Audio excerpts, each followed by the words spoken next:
Yeah, that's a really good question. So the True Hairless Wonder said, I think this game looks weirdly good, which is interesting because, forgive me, the art isn't good. Would you mind speaking on what you have done to maximize the impact of the art? Yes, that's a really good question. And you don't have to say forgive me at all because I totally agree with you. So, I mean, a lot of this comes down to art direction. I've been in situations before where I have directed artists, but I'm not necessarily an artist myself. There are some fundamental art skills that I don't have that are hard skills, like illustration, understanding anatomy, and stuff like that.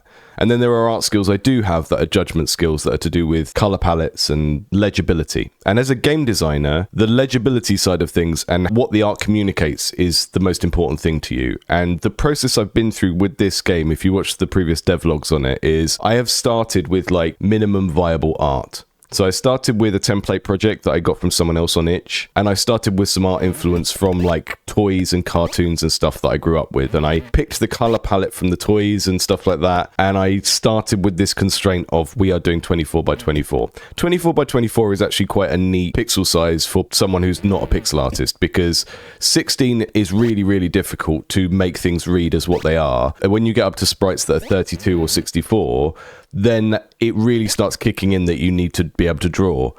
So the 24 by 24 constraint has actually been really helpful to me. And then because I'm making a game where color coding is a key thing, you know, we've got grey, green and red rooms, I don't want those things to be just based on the color. I start there, but then I try and make sure that each one has a unique texture as well. So the reason it looks good for something made by someone with minimal art skills is that I'm constantly thinking about the relationship between the art and the gameplay. So I'm thinking about what needs to be visible and legible at any given time. The character is that kind of turquoise color for exactly that reason. The keys are that color for that reason. Everything is kind of colored to make it easy to understand what it is or does. There's like built-in shader effects in Game Maker, and one of them is a posterize. A posterize is like limiting the number of colors. So you can kind of see it kicking in around this light here. Built my own kind of very simple lighting engine that draws circles around things.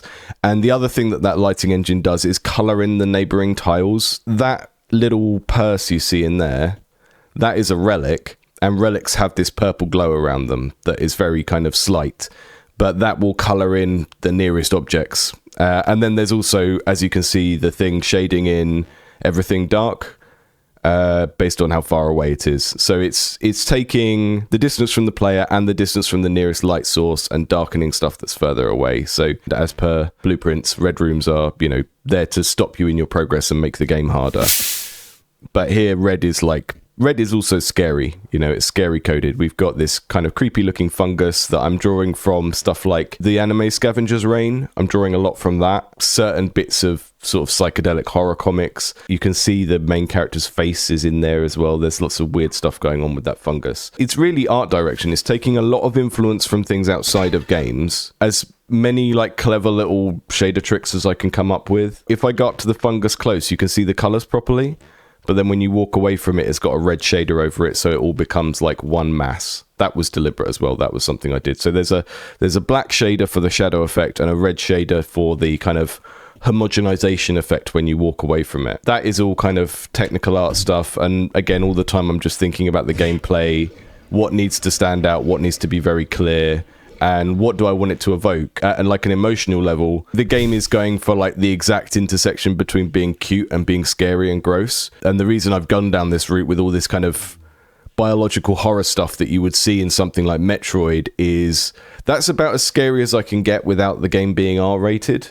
And I don't care about that from like a actual censorship point of view. I just think it's an interesting creative constraint to try and make something really scary that doesn't have any like gore or anything in it. I find that a really kind of interesting creative challenge. So there's lots of things at play, and a lot of it comes down to just like thinking hard about what you're doing, iterating over it lots and lots of times, which I do with this. You know, I will spend a week or so working on gameplay, and then I might give myself a break for a couple of days and work on technical art type stuff because I find that interesting, and it's not what the game needs at this stage, but it's the sort of thing that keeps me going. And it's nice to have packets of work that you can work on your game which are fun for you to do, and maybe they're not like important, but you sort of pay yourself with them. You're like, okay, I'll do the progression system I need to do for this build, and it's not exciting, but once I've done that, I'll spend some time making things pretty. Doing a beautification pass is what we used to call it in the last place I worked.